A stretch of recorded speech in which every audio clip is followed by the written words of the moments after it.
Hello everyone, welcome to MPPSC self study channel. हम मध्य प्रदेश का भूगोल पढ़ रहे थे, जिसके अंतर्गत मध्य प्रदेश का भौतिक स्वरूप कैसा है इस बारे में पढ़ चुके थे।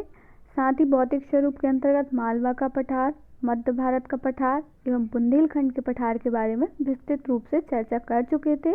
इस वीडियो में हम रीवा पन्ना के पठार एवं बघेलखंड के पठार के बारे में चर्चा करेंगे। रीवा पन्ना का पठार का पठार मध्य प्रदेश के उत्तर पूर्व में स्थित है। इसे विंध्यन कगारी प्रदेश भी कहते हैं। स्थिति एवं विस्तार।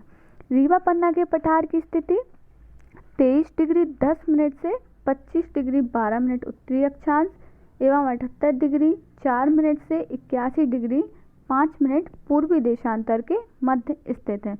इस पठार का क्षेत्रफल 31,954.8 वर्ग किलोमीटर है, जो मध्य प्रदेश का 10.3% भाग है।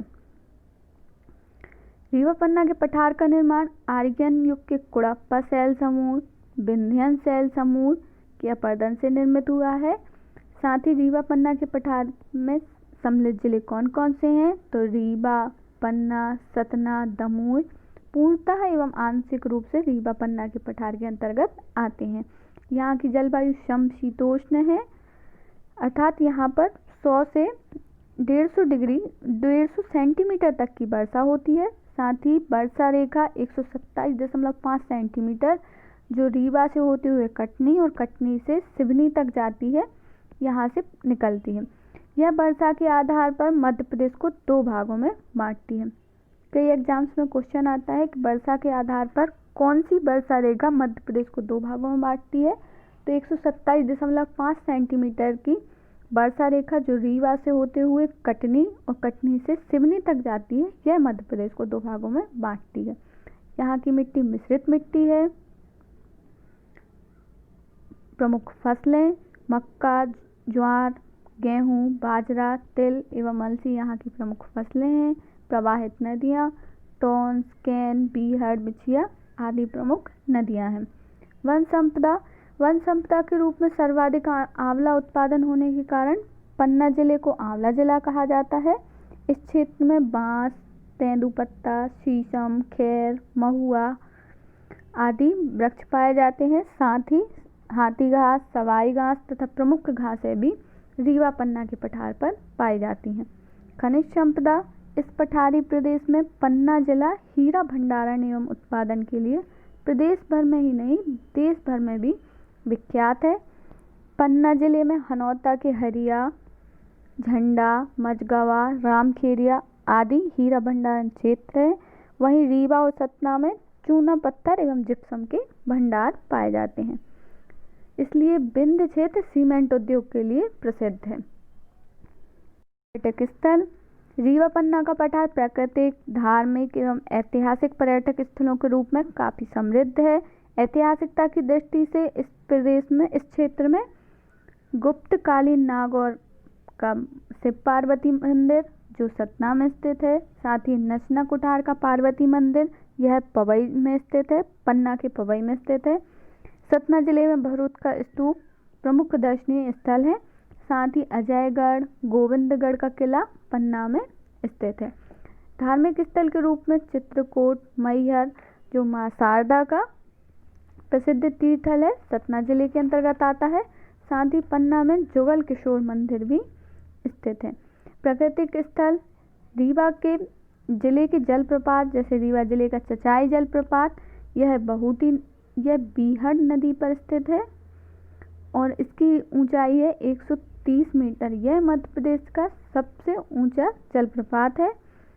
साथ ही केवट जलप्रपात रीवा में, बहूटी, पियावन जलप्रपात रीवा तथा ब्लोही जलप्रपात रीवा के प्रमुख जलप्रपात है। साथ ही पूर्वा जलप्रपात भी रीवा में ही स्थित है। इसके साथ ही पांडव जलप्रपात पन्ना जिले में है। वन्य जीव की दृष्टि से रीवा का गोविंदगढ़ सफेद टाइगर के लिए जाना जाता है। वहीं पन्ना जिले का पन्ना राष्ट्रीय उद्यान प्रोजेक्ट टाइगर रिजर्व एवं बायोस्फीयर रिजर्व के लिए भी जाना जाता है। 2016 में विश्व की एवं देश की पहली white tiger safari Mukundpur Satna में स्थापित की गई थी। इस प्रकार से यह रीवा पन्ना के पठार के बारे में विस्तृत जानकारी थी। नेक्स्ट हम बघेलखंड के पठार के बारे में पढ़ेंगे। बघेलखंड का पठार या पूर्वी पठार। बघेलखंड का पठार मध्य प्रदेश के उत्तर पूर्व में स्थित है। यह नर्मदा सोन घाटी के पूर्व में एवं सतपुड़ा मैकाल श्रेणी के उत्तर पूर्व में स्थित है। इसकी स्थिति एवं विस्तार 22 डिग्री 30 मिनट से 24 डिग्री 45 मिनट उत्तरी अक्षांश एवं 81 डिग्री 5 मिनट से 82 डिग्री 48 मिनट पूर्वी देशांतर के मध्य स्थित है। क्षेत्रफल, इस पठार का क्षेत्रफल 25,994 वर्ग किलोमीटर है, जो मध्य प्रदेश का 8.2% है।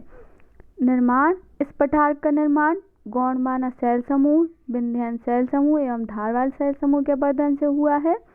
इस पठार के अंतर्गत सम्मिलित जिले सीधी, सिंगरौली, शहडोल, उमरिया। यह 4 जिले सीधी, सिंगरौली, शहडोल, उमरिया पूर्णतः पूर्वी पठार के अंतर्गत आते हैं। साथ ही अनूपपुर, कटनी, डिंडोरी, मंडला आंशिक रूप से पूर्वी पठार के अंतर्गत आते हैं। पूर्वी पठार के अंतर्गत सम्मिलित सिंगरौली जिले से भारतीय मानक समय रेखा 82.5 डिग्री पूर्वी देशांतर गुजरती है। इस रेखा के माध्यम से भारत का समय निर्धारण होता है। जलवायु, पूर्वी पठार की जलवायु समशीतोष्ण जलवायु है। यहाँ पे वर्षा 100 से 142 सेंटीमीटर के मध्य होती है।